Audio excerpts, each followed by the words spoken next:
जनता जीते हैं योगी। योगी योगी योगी योगी।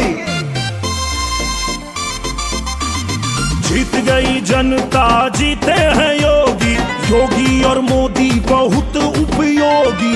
योगी फिर से आ गए हैं, आ गए और छा गए हैं।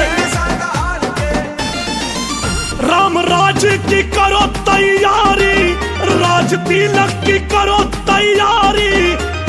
आ गए फिर भगवाधारी। योगी योगी योगी योगी।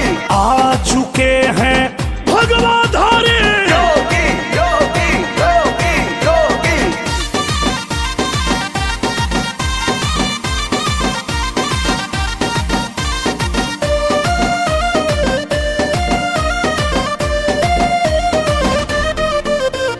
यूपी की जनता के हम हैं आभारी। योगी योगी योगी योगी। यूपी की जनता के हम हैं आभारी। सत्ता में बैठेंगे फिर भगवाधारी। योगी फिर से आ गए हैं, आ गए और छा गए हैं। अब मथुरा की करो तैयारी, फिर से मौका दिए हैं मुरारी। आ गए देखो भगवाधारी। योगी योगी योगी योगी। आ गए देखो भगवाधारी। योगी योगी योगी योगी।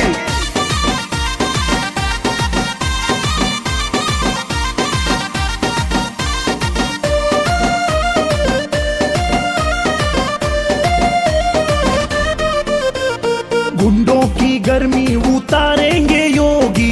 योगी योगी योगी योगी।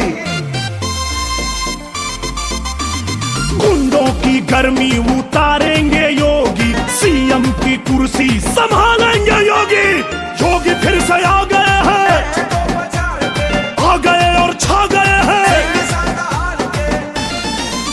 अब विकास की करो तैयारी, अब विकास की करो तैयारी। आ गए देखो भगवान